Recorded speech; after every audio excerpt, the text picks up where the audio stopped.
Salam kenal dari kami, sekarang kita bahas mengenai 3 wanita cantik asal Rusia, yang jadi mualaf. Kisahnya bikin auto meleleh, mengenai konsep tentang Tuhan sempat ditolak selama 7 dekade di bawah pengaruh komunisme Rusia.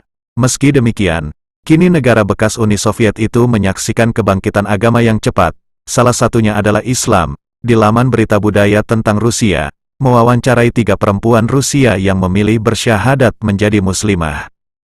Mayoritas orang di Rusia menganut agama Kristen Ortodoks Rusia, tetapi Muslim tidak dianggap asing. Tidak seperti negara-negara Eropa, di mana Islam dibawa oleh para migran. Banyak penduduk asli yang memeluk Islam di Rusia selama berabad-abad dan hidup berdampingan dengan orang-orang Kristen. Namun, selama era Soviet, semua agama tidak disukai. Runtuhnya komunisme menyebabkan kembalinya Kristen Ortodoks dan Islam dengan cepat. Tidak ada statistik yang dapat diandalkan saat ini tentang jumlah Muslim di Rusia. Kuesioner sensus terbaru tidak meminta warga negara untuk menyatakan agamanya.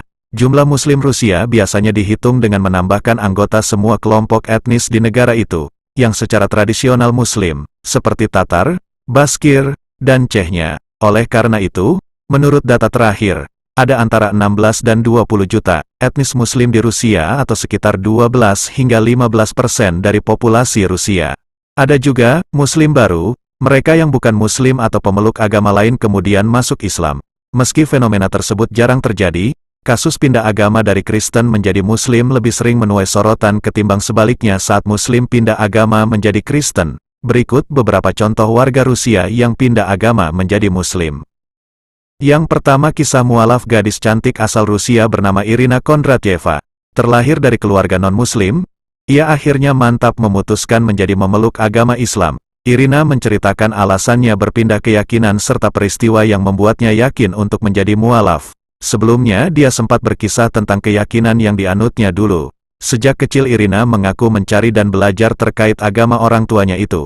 Bahkan, Irina membaca kitab dan memberitahu orang tuanya untuk melakukan ritual agama kepada dirinya.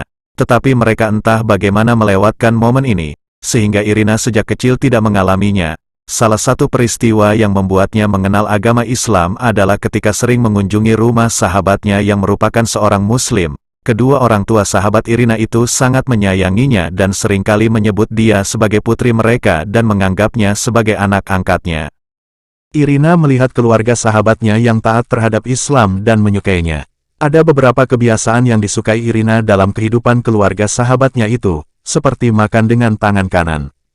Semua ini, kebiasaan mengikuti ajaran Islam, mengejutkan saya. Itu sangat menarik, mengapa seperti ini? Kata Irina, dikutip dari kanal salah satu YouTube, Ahad tanggal 18 September tahun 2022 yang lalu. Lalu Irina memulai kisahnya tentang peristiwa di balik keputusannya memeluk agama Islam. Ia mulai mencari di internet tentang agama Islam. Irina ingat ketika belajar sholat di usia 15 tahun, ia berusaha melakukannya sesuai dengan hukum syariat dan saat itu juga mulai mengucapkan kata-kata syahadat. Irina sempat kebingungan dan bertanya dalam hatinya apakah ini berarti dirinya sudah pasti menjadi seorang Muslim. Di tengah keraguannya itu, Irina mengisahkan tentang bulan Ramadan pertamanya ketika belum menjadi seorang Muslim. Saat itu ia melakukan puasa Ramadan untuk pertama kalinya pada tahun 2018. Saya membuat syarat untuk diri sendiri jika dapat mempertahankan puasa Ramadan saat itu maka akan menerima Islam, papar Irina. Kemudian ia mengaku saat Ramadan pertamanya itu, ia bahkan membaca doa seperti semua Muslim dan atas segala usahanya, dia pun berhasil. Tetapi tentu saja Irina memiliki kesalahan dan dengan kesalahannya itu ia belajar untuk menjadi benar. Saya menemukan dalam Islam jawaban untuk semua pertanyaan saya. Saya ingin membaca Al-Quran dan saya menemukan di internet dalam terjemahan ke dalam bahasa Rusia. Saya membaca dengan sepenuhnya, tetapi teman-teman saya mengatakan lebih baik membaca yang asli agar informasinya lebih akurat. Setelah itu saya mulai belajar bahasa Arab untuk membaca Al-Quran, ucap Irina. Setelah memeluk agama Islam, Irina mengaku mengalami berbagai macam cobaan, tetapi ia tetap teguh pada keyakinan yang dipilihnya sekarang. Yang kedua bernama Elena, bule Rusia yang lahir di kota Tashkent, Uzbekistan ini memutuskan untuk menjadi seorang mualaf. Perjalanannya dalam menemukan Islam sendiri cukup panjang. Perjalanan Elena bermula saat dirinya dipindahkan ke Moskow selama 8 bulan lamanya karena pekerjaannya. Dibesarkan di keluarga Kristen, Elena selalu pergi ibadah minggu di setiap pekannya. Hal itu juga dilakukan wanita yang kini memiliki nama Muslim Amira itu. Setiap hari raya keagamaan, kami selalu merayakannya. Tetapi sebagai pemeluk Kristen, saya sangat sekuler. Saya tinggal di Moskow, saya tetap rajin ke gereja dan ketika hidup ini terasa berat, saya pun berdoa, kata dia dikutip dari tayangan salah satu kanal YouTube Jumat, tanggal 14 Januari tahun 2022 yang lalu. Lebih lanjut, suatu hari di musim dingin, Amira pergi ke gereja yang terletak di pinggir jalan untuk beribadah. Saat itu, diakui Amira, dirinya tengah berada dalam fase labil. Saya masuk dan duduk di bangku gereja. Saya memang berniat ke gereja dan saat itu saya tengah dalam fase labil sendirian dan tak kenal siapapun.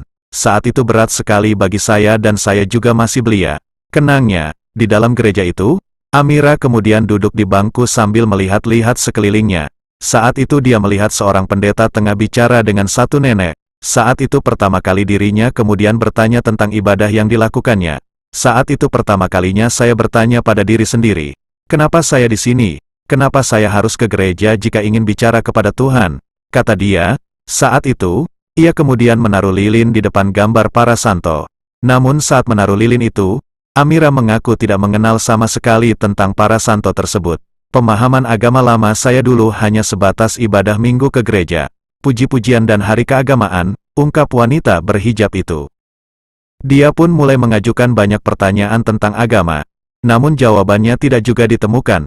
Karena kebingungan di agama lamanya itu, Amira kemudian mulai bolos ke gereja. Tapi saya mulai menelaah, bertanya ke orang tua dan baca buku. Alhasil tersadarkan bahwa sebenarnya saya tidak paham dengan agama saya yang dulu, ujarnya. Tidak sampai di situ, Amira juga merasa tidak bisa menemukan jawaban dari pertanyaan-pertanyaannya tentang agama. Walaupun dia mendapatkan jawaban, namun, menurutnya, tidak masuk akal. Hal itu membuat krisis batin terkait agama.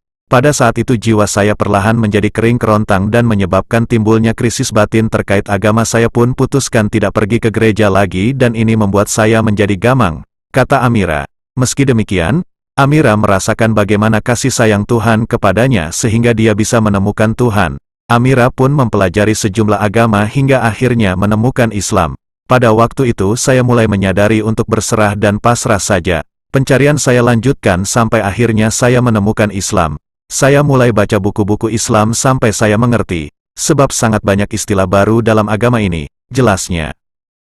Untuk memperdalam ilmu agamanya, Amira membaca sejumlah buku serta sering bertanya pada guru agama. Saya pun bertanya pada guru agama selain baca buku dan itu cara yang efektif berdasarkan pengalaman saya. Akhirnya saya putuskan untuk mulai mengubah hidup saya secara mendasar, antara lain soal gaya hidup sehat, mengubah tujuan hidup, kata dia. Lebih lanjut, dalam proses pencariannya menemukan Islam, Amira kemudian menemukan jodohnya, seorang pria Muslim taat. Keduanya kemudian memutuskan untuk menikah. Dan kini menjadi suami saya dan beliau selalu mengajari saya tentang agama. Suami saya tak pernah memaksa soal pakaian atau buku bacaan. Beliau lebih ke menyarankan, mengutarakan hikmah tentang segala sesuatu. Ujarnya, Amira pun bersyukur dirinya bisa memeluk agama Islam. Sebab dalam Islam, ibadah, sholat bisa dilakukan dimanapun dan kapanpun sesuai aturannya. Melalui sholat pula, Amira merasakan ada hal yang begitu berbeda. Di mana ketika sholat dia merasa tengah berbicara dengan Allah. Di sisi lain, Amira mengungkap hal terberat dalam Islam baginya. Hal terberat dalam Islam baginya adalah memikul tanggung jawabnya sebagai wanita yang berhijab.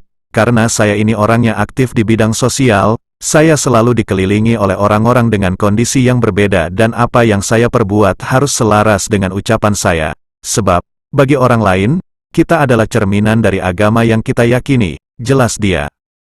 Dengan kata lain, kata Amira, hal terberat baginya ketika memeluk Islam adalah menjadi teladan baik dari keyakinannya menjadi sosok yang mengamalkan Islam dalam keseharian. Memang tidak bisa sempurna, misalnya saja kita kadang gagal untuk selalu menepati janji dan mengendalikan emosi. Sebenarnya itu manusiawi sekali dan sering juga kita tergoda bujukan setan. Jadi itulah tanggung jawab terberat saya sekarang dan hal sulit lainnya itu menjadikan diri sebagai duta Islam sejati, tutupnya.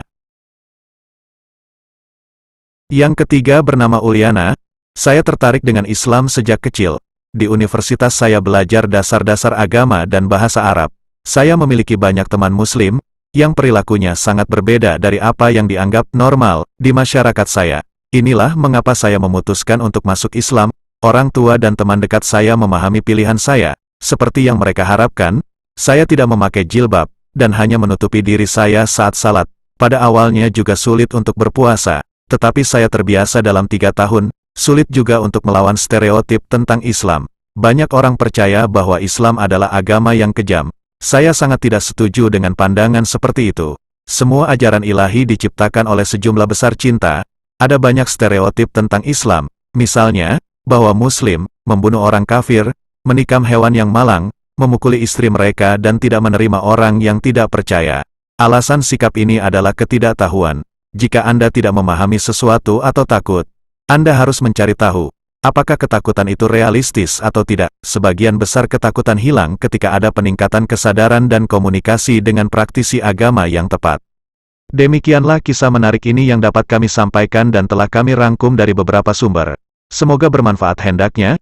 Atas kunjungan saudara-saudari kami ucapkan terima kasih. Wassalamualaikum warahmatullahi wabarakatuh.